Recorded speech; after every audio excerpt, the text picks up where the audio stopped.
Assalamualaikum warahmatullahi wabarakatuh. Ya, selamat pagi, salam sejahtera buat kita semua. Jumpa lagi kita dari UT Pekanbaru menyapa dari channel Dr. Iqbal TV. Nah, sengaja pagi ini saya undang Ibu Yesi. Nama lengkapnya Bu Yesi? Dr. Jessie Alexander Halim MPD. Oke. Ibu Dr. Yesi panggilannya. Jessie. Jessie ya. Jessie. Ibu institusinya dari mana, Bu? Saya dari FKPDSD Undri, Pak. Ya. Alhamdulillah, Bu Jessie, Dokter.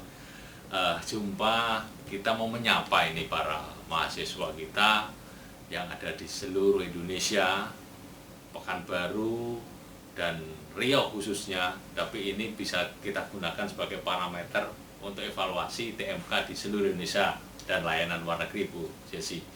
Jadi memang ini sengaja saya buat suatu hal yang memang kita selesaikan dulu tugas mata kuliah yang ada di semester 2. Kita kan sudah jalan 2 semester tugas mata kuliah di 2020.2, 2021.1. Nah, itu adalah hal yang sangat luar biasa. Kebijakan tentang TMK nanti linknya saya taruh di atas sini, silakan di menit kesekian silakan Anda klik link kebijakan TMK. Di situ TMK kontribusinya berapa persen, kemudian mereka harus siapa-siapa ini target yang harus mengerjakan TMK, sudah saya jelaskan di link di atas.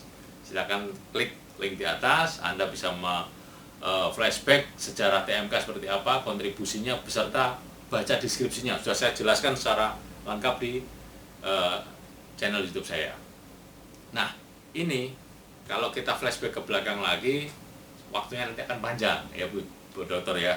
Nah, ini kita langsung fokus saja evaluasi kepada teman-teman, khususnya para mahasiswa baik yang PGSD maupun non PGSD. Ini semuanya sama, kita mau coba eksplorasi apa saja selama ini yang menjadi kendala di TMK, terutama dalam hal korektor. Independensinya seperti apa? Sekilas saya cerita dulu. Bu Dr. Jessie awalnya bergabung di korektor, kita open recruitment ya, secara terbuka ya. Jadi sebelumnya saya walaupun saya nggak kenal Bu Jessie, saya kenalnya setelah Bu Jessie bergabung dengan UT. Jadi tidak ada sangkut pautnya saya dengan korektor, teman-teman saya tidak. Semuanya bisa bergabung menjadi korektornya UT, menjadi tutornya UT, asal semua kompetensinya terpenuhi. Ya, apalagi Bu Jessie seorang dokter dan beliau juga sebagai tutor pasca sarjana, Bu Jessie ya. Nah, ini yang tidak semua orang bisa punya kesempatan untuk menjadi tutor UT, karena untuk pasca sarjana mereka harus bergelar seorang dokter. Nah, ini kita ke TMK, Bu Jessie. Apa sih yang sering sebelum kita masuk ke ininya ya, sebelum kita masuk ke aplikasi TMK-nya, apa yang menjadi sebuah kendala dalam hal koreksi TMK, Bu Dokter? Dalam arti begini, kita kan timeline-nya tepat ya. TMK itu 1 minggu, mereka harus selesai mengerjakan tugas mata kuliah 5 atau 6 mata kuliah ya, kalau yang mereka tidak tutor. Nah, dengan waktu yang secepat itu, se-on time itu, apa yang membuat Bu Dokter itu untuk men-schedule? Pastikannya Bu Dokter kan nggak hanya ngurusin UT saja, prodi-prodi di institusi harus diurus. Bagaimana nih Bu Dokter? Kalau saya sih curi-curi waktu ya Pak ya, kalau mengerjakan ini. Kadang kalau sempat diansur, setiap hari itu nggak full. Kalau ada waktu ya 20 dulu kerjakan. Yang penting kan waktu untuk koreksi cuma 1 minggu. Kalau di akhir-akhir koreksi itu agak susah membuka linknya Pak, buka jawaban siswanya. Jadi diatur dari awal. Kalau misalnya biasanya habis maghrib cepat tuh Pak jalannya. Oh, terus itu ya jaringannya ya. jaringannya Ya. sekali langsung Ya. muncul jawabannya. Atau zuhur, Hmm. jadi diatur waktunya Pak yang cepat buka link. Ketika sudah buka linknya agak lama, ya udah berhenti aja dulu. Oke, jadi nggak bisa dipaksakan Nggak bisa karena dipaksakan. jaringan kita di Pekanbaru juga apa ya nggak begitu Nggak bagus-bagus sama, atau apalagi kalau cuacanya lagi Ya, lagi apalagi kalau cuaca lampu mendung segala macam, lampu waduh. mati sudah nggak bisa Sudah. buka lagi. Ya, itu yang di Kota Pekanbaru di daerah. Nah, begitu juga halnya mungkin teman-teman. Ini derita korektor dengan teman-teman mungkin hampir sama. Di sana teman-teman udah last minute jam 23.59 harus dikumpulkan, ternyata jaringannya tidak support. Nah, ini kita masuk ke kontennya tadi, konteks dalam hal. Nah, ada nggak kendala pernah Bu Dokter begitu Anda buka file itu korup, rusak?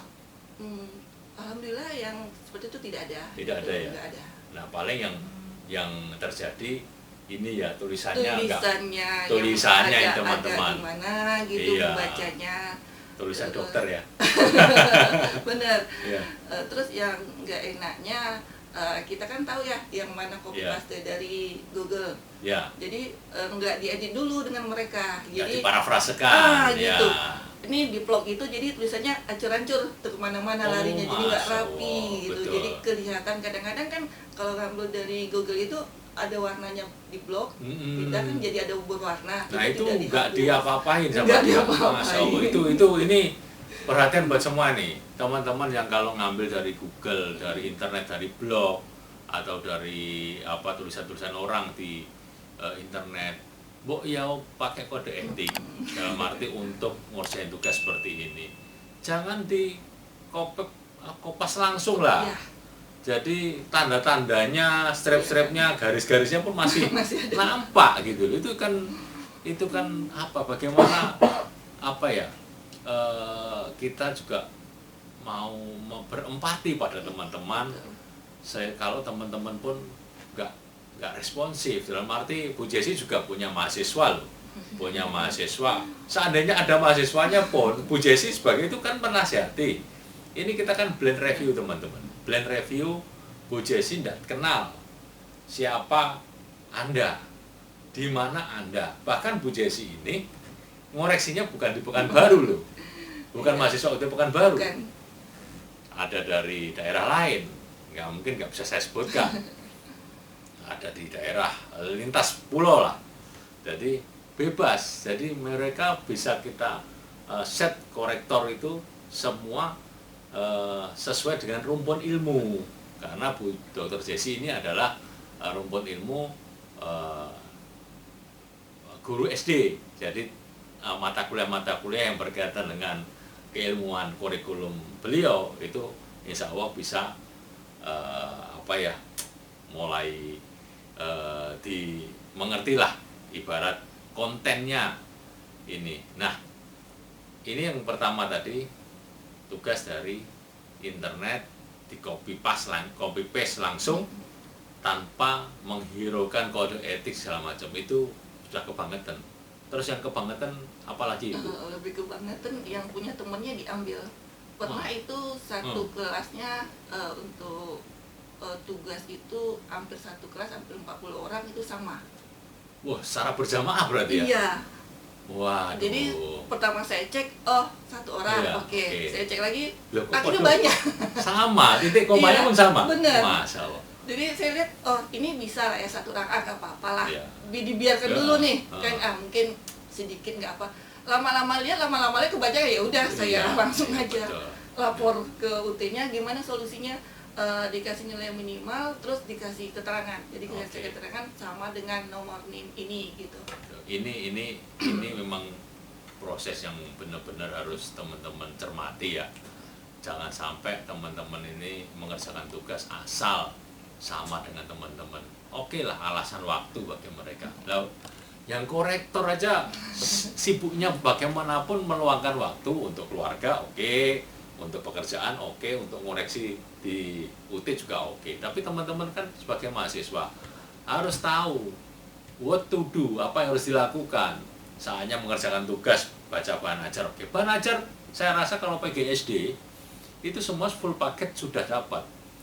apalagi yang teman-teman yang non PGSD itu juga bahan ajar sudah dikirimkan langsung ke alamat Anda, Anda valid alamatnya pasti akan sampai. Beri coba rata-rata Bu Dokter, saya sebagai pembuat soal TMK, saya sudah membuat analisis, kemudian berdasarkan bahan ajar Bu Jesi. Bahan ajar modul 6 dan 7 atau 8 dan 9 tentang teori ini, saya berikan narasi, saya berikan suatu analisis soal yang C3, ya kan? Karena soalnya kan analisis masuk C3 ya, C3. Nah, kemudian saya berikan kisi-kisinya untuk para korektor ini memeriksa. Jikalau sudah nyerempet ini sekian persen, silakan diberikan nilai range antara sekian sampai sekian. Itu sudah benar. Nah, apakah selama ini Bu Dokter disampaikanlah ke para mahasiswa ini, mereka mengikuti TOR itu apa enggak? Kebanyakan enggak sih Pak. Jadi jawabnya entah kemana-mana.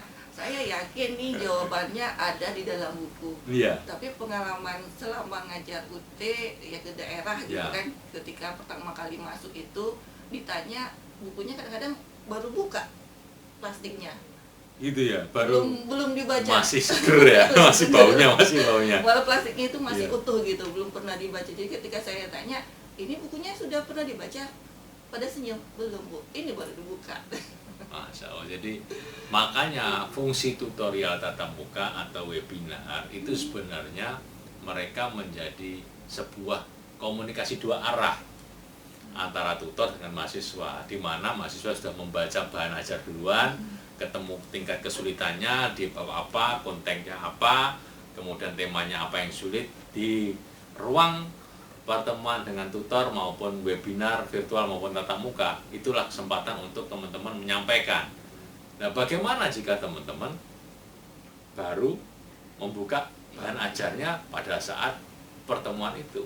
Nah, itu kan jadi, nah ini yang jadi ini. Nah, ini biar tidak terlalu panjang Bu Dokter, silakan Bu Dokter sampaikan. Nah, ada beberapa, satu tadi copy paste dari internet, kemudian jawabannya kemana-mana, ya kan? Kemudian sama, udah ketiga.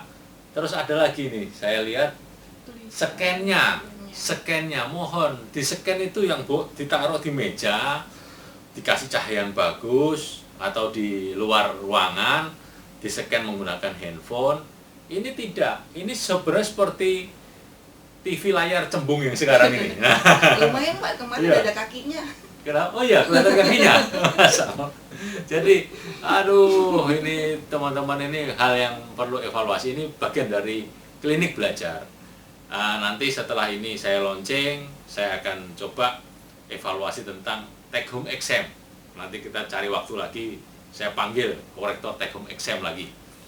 Bu Dr. Jesi ke TMK-nya, kemudian ini pas di PGSD-nya, dan ini Bu Jesi juga nggak tahu siapa yang dikoreksi. Kemudian kendala-kendala tadi sudah sebutkan, copy paste dari internet, kemudian jawabannya nggak nyambung, kemudian sama dengan teman-teman, dan ini hasil scan-nya. Karena ini kan teman-teman mau dibaca oleh korektor. Coba Anda dibalik saja, Anda dikasih bacaan-bacaan yang scan-nya nggak jelas, kabur-kabur, seperti apa rasa sikap Anda ke orang yang mengirim tugas itu? Tapi para korektor nggak bisa protes, ya kan? Lakukan sesuai dengan ketentuan. Nah itu, ini masih mending korektor ini masih ini. Tapi kalau korektor sudah ada kalanya korektor juga manusia capek, Pak, ini nggak bisa dibaca bagaimana? Ya rugi siapa? Kehilangan loh 30%. Kalau tutor 40%, TMK 30%, web 50%, kehilangan gitu. Anda tinggal masih berjuang banyak di take home exam nantinya. Oke, Bu Dr. Desi, silakan disampaikan. Ini mulai yang praktek baik, nilai terbaik dan nilai yang terendah. itu konteksnya di mana nanti akan kita screen record, kita akan sampaikan antara yang sampaikan Bu Jessi dengan yang ada di monitor beliau.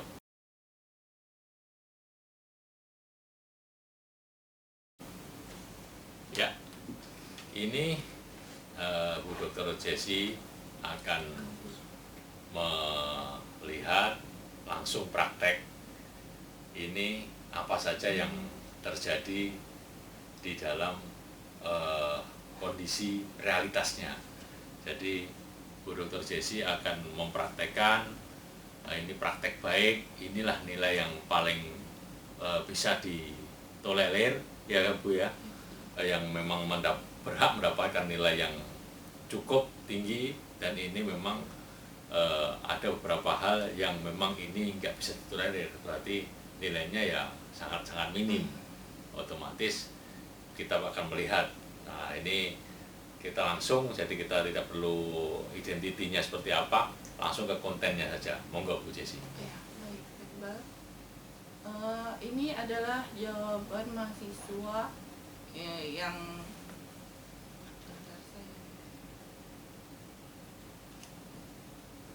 ini di sebelah sini adalah pedoman penskorannya. Ya. Sedangkan ini adalah jawaban siswa. Jadi saya mencocokkan jawaban siswa dengan pedoman. Tapi saya tidak, kalau ada kata kuncinya saja yang masuk dalam jawaban mahasiswanya, itu sudah saya anggap ada gitu. Jadi tidak perlu kalimatnya utuh seperti ini. Betul. Seperti ini kan untuk nomor 1 ini karakter pendidikan Belanda zaman VOC. Berarti ini kan ada tujuan pendidikan bertujuan untuk, ini udah ada pendidikan bertujuan, berarti ini sudah 10 poinnya untuk yang pertama. Untuk kedua, gurunya dari Belanda. Terus peserta didiknya ada anak-anak pribumi yang pegawai, ini sudah anggap. Jadi ini walaupun tidak full sama, tapi intinya sudah sama dengan skor penilaian ini sudah saya anggap ini sudah benar gitu. Betul. Nah, untuk yang kedua juga seperti itu, saya harus jeli juga melihat yang mana jawaban, yang mana soal, saya juga nggak tahu. Jadi harus jeli melihat yang mana yang hasil jawabannya. Kadang-kadang mahasiswa ini digabungnya, tiba-tiba soal, saya pikir sudah jawaban, ternyata soalnya baru. Jadi intinya nggak usah nulis soal lagi, langsung aja jawabannya. Sebenarnya seperti itu, karena soalnya kan sudah ada gitu. Nggak mungkin apa ya, ini jangan sampai seperti paradigma pada saat kemarin. Teman-teman fresh graduate SMA, begitu dikasih soal fisika, kimia atau kimia, begitu dikasih ini diketahui ini sekian Fahrenheit segala macam, kan harus semua diketahui T sekian, itu nggak perlu, langsung aja, ini ilmunya beda. Benar. Apalagi yang ini Pak, saya nggak tahu ini soal yang dijawab atau apa soalnya, kan apalagi tulis tangan ya Pak ya. Iya. Jadi kan agak ribet juga urusannya. Alangkah bagusnya ya udah jawabannya aja, jawaban nomor sekian, kita juga paham apa maksudnya. Dan sesingkat-singkatnya. Benar, ini lumayan jawabannya, ini skornya saya kasih 80 karena jawabannya lumayan bagus. Ya. Walaupun saya harus mencari dulu yang mana jawaban, yang mana soal. Nah, ini juga jawabannya walaupun ini dipoinkan, tetapi sudah menyangkut ke dalam penskoran ini gitu. Nah, ini yang saya bilang tadi Bu Jessi ya. Ini yang scan-nya nggak bagus. Masa ini Anda hemat kertas sekali, ini dibolak-balik ini.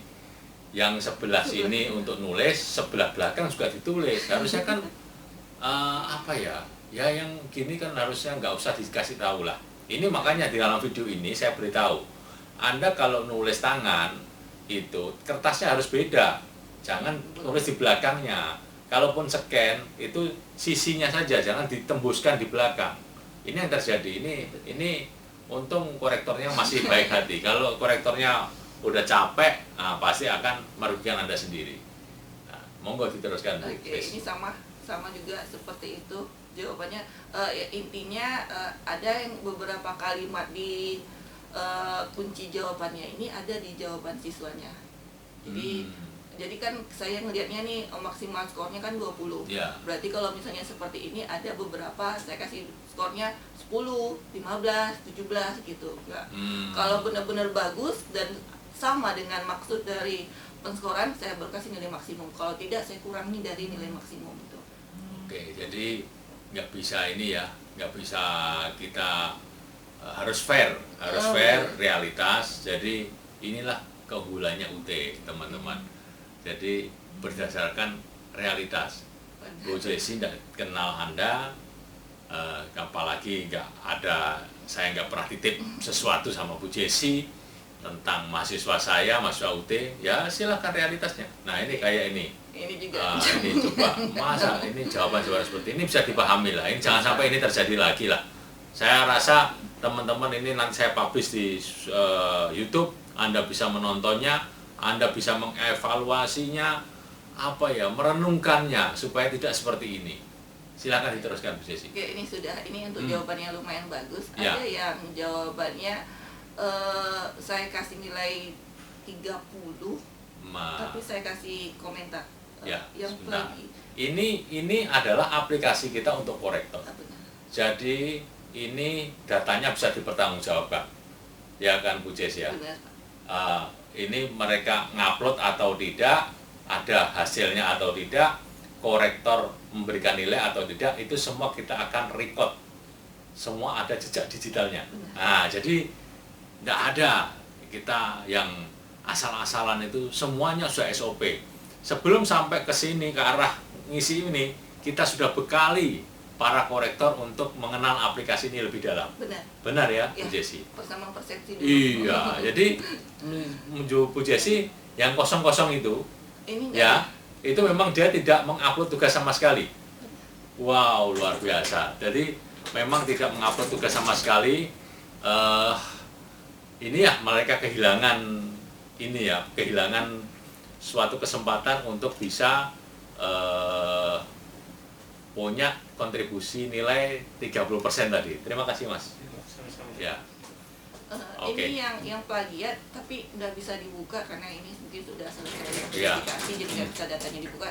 Ini yang plagiat. Ini yang tugas berapa itu? Ini tugas 1. Oh, yang sudah 3 minggu yang lalu ya, awal bulan ya? Iya, tapi alhamdulillah untuk tugas yang kedua dan ketiga tidak ada yang plagiat. Tapi sebenarnya ada sih hampir-hampir sama, tapi mereka sudah bisa membuat jadi berbeda gitu Pak. Oke. Jadi ketika saya cek, oh ini sama, tapi saya cek lagi, oh enggak, ada berbeda sedikit, udah beda aja gitu. Oke. Ya, ini luar biasa. Ini kita ngomong berdasarkan data. Jadi tidak hanya kita bincang-bincang saja, tapi kita langsung tunjukkan aplikasinya seperti apa, isinya seperti apa, dan Anda bisa menganalisa ke depan. Anda bisa mengambil mana sisi yang baik yang teman-teman harus lakukan untuk semester depan. Monggo Bu Jessi, mana yang kira-kira diacak saja? Lihat yang ada yang saya kasih nilai 50, yang 45-nya aja. Ya, 45. Oh, langsung klik. Ini bagus. Lembar jawabannya. Ya, lembar langsung cepat-cepat, kita nggak bisa detail. Langsung betul. Cuma ini lumayan saya kasih nilai ya. Ini pertanyaannya dulu dong. Coba dimasukkan ke ini coba Bu Jessi dibaca soalnya, kemudian salah satu jawabannya seperti apa, bikin saya lebih ini loh. Coba jawaban nomor 1.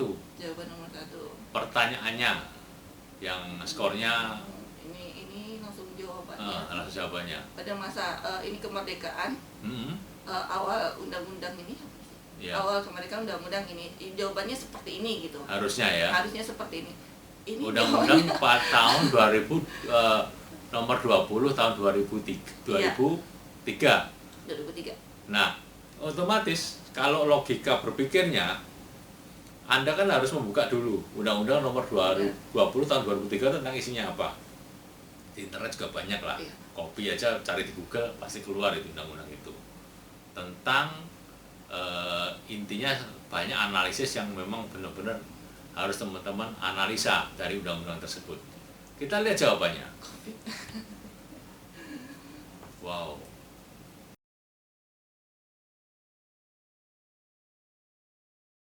Menurut Ibu jawabannya?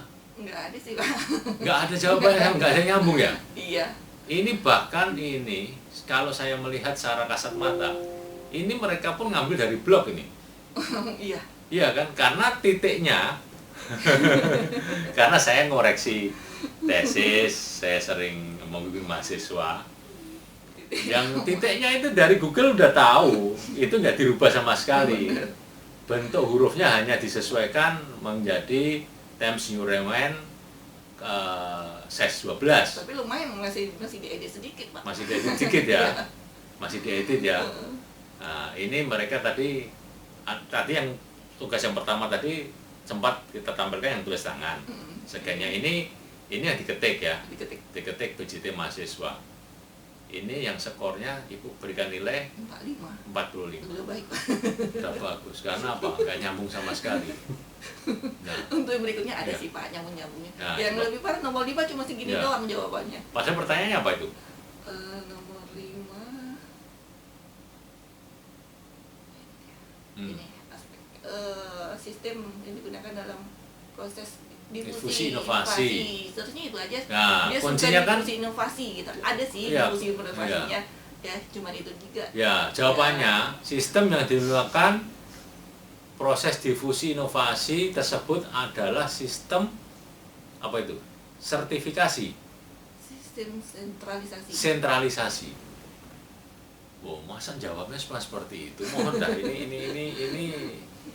ini teman-teman, kenapa saya membuka seperti ini? Saya panggil korektornya untuk kita evaluasi hal-hal yang seperti ini. Jangan sampai Anda menggampangkan.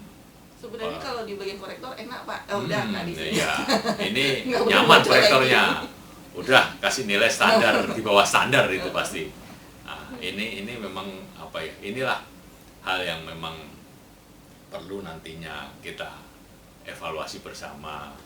Kita akan selalu setiap semesternya memberikan, sebelum kita lakukan pembekalan korektor, pasti kita akan evaluasi sejauh mana sih kinerja para korektor. Namun mempertimbangkan ini ada aspek-aspek yang jawaban dari mahasiswa yang seperti ini buat mahasiswanya. Kalau buat korektornya itu urusan saya.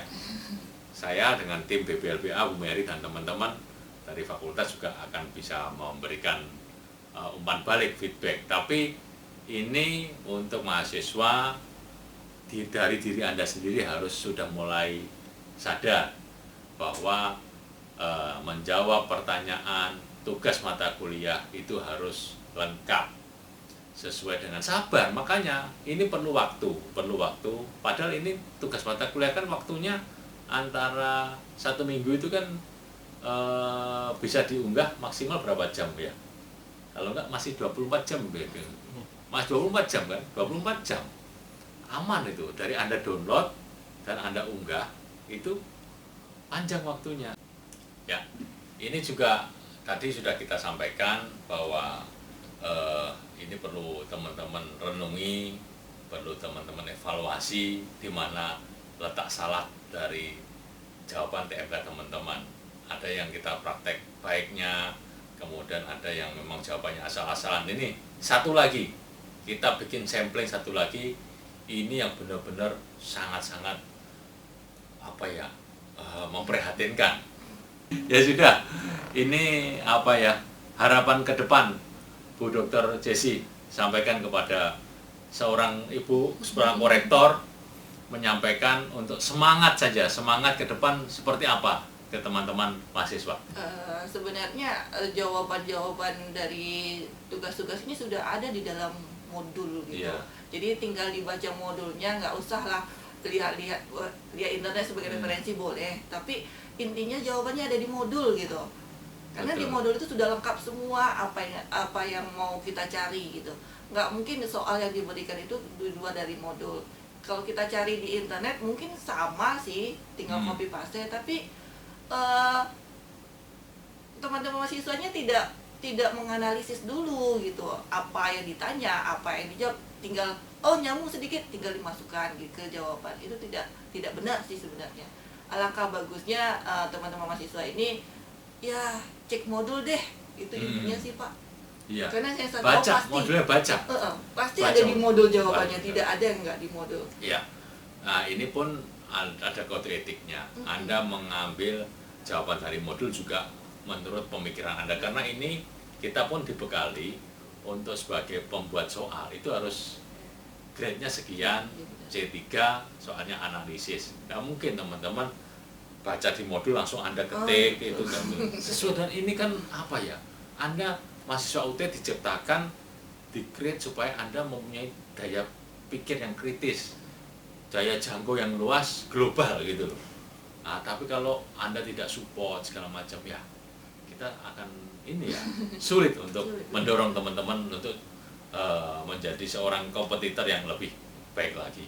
Oke, terima kasih Bu Dr. Jessi, dosen dari Universitas Riau, dan alhamdulillah kita bisa menyampaikan praktek baik evaluasi tentang tugas mata kuliah selama 2 semester ini. Saya rasa memang patut kita buat video ini untuk kita evaluasi biar semuanya tahu.